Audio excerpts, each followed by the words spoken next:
Bonjour à tous et bienvenue dans cette nouvelle vidéo. Aujourd'hui il est temps de faire le dernier book haul de juillet. J'en aurais fait deux ce mois-ci mais je vous avoue que celui-ci il est super bien fourni.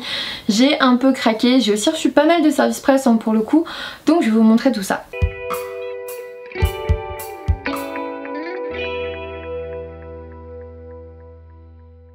On va d'abord commencer par les services presse. Le premier roman que j'ai reçu, il s'agit de L'essence des ténèbres de Tom Clearlake, j'espère, aux éditions Moonlight. C'est un thriller que je n'ai pas encore découvert.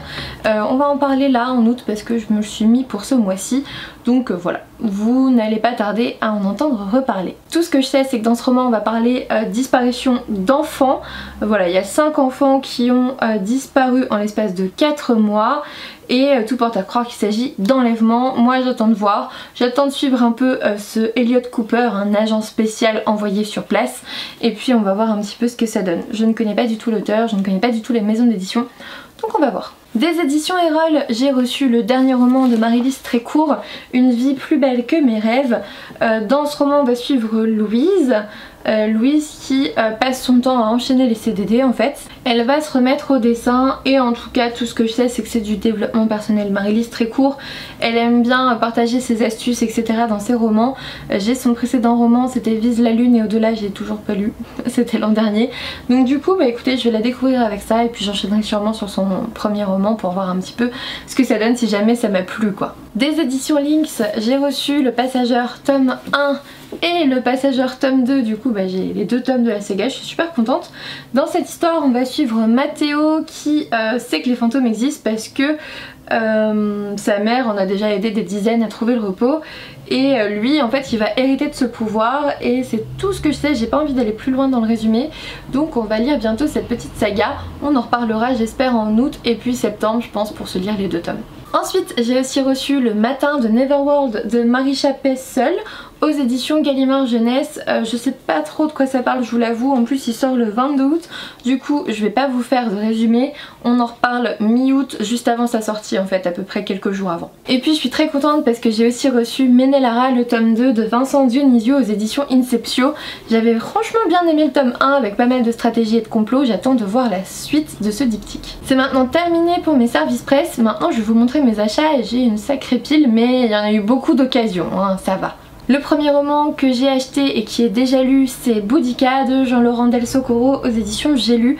C'était pas forcément prévu mais en fait comme j'ai organisé un swap en gros d'un bouquin qui va aller au Canada, en France, en Belgique, en Suisse, c'est ce roman là qui a été retenu et du coup bah, il fallait bien que je le lise là en juillet pour pouvoir l'envoyer juste après. Du coup là je vous le présente, vous l'avez eu dans l'update lecture normalement qui était posté juste avant. Du coup vous ne risquez pas de le revoir avant un petit moment parce qu'il va faire son petit tour du monde avant. Ensuite je me suis aussi acheté L'Alchimiste de Paulo Coelho aux éditions J'ai lu. Il m'a été conseillé par ma chef en fait, donc j'ai pas trop eu le choix, elle m'a dit il fait 200 pages, enfin moins de 200 pages donc tu peux le lire en une fois, elle a raison, j'ai hâte de voir ce que ça donne. Je me suis laissée influencer par Stéphanie de Piketty Bookin et je me suis acheté Une saison au bord de l'eau de Jenny Colgan aux éditions Pocket.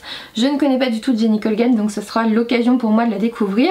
En tout cas on va suivre Flora qui travaille à Londres dans un cabinet d'avocats et qui va se retrouver à retourner dans sa ville natale, sur son île natale même au nord de l'Écosse. Stéphanie me disait que c'était une ambiance petit village anglais etc.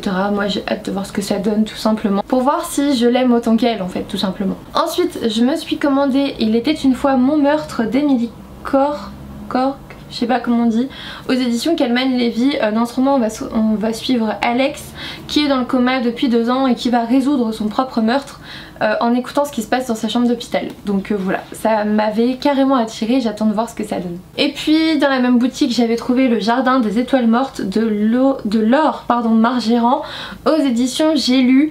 Je ne veux plus relire le résumé parce qu'en fait je vous en ai parlé déjà dans les sorties livresques, là je vous en reparle en book haul, on en reparlera vraiment en update lecture. Et puis je m'étais aussi trouvé dans la même boutique La Sirène et le Scaphandrier de Samuel Barbier aux éditions Hugo Roman.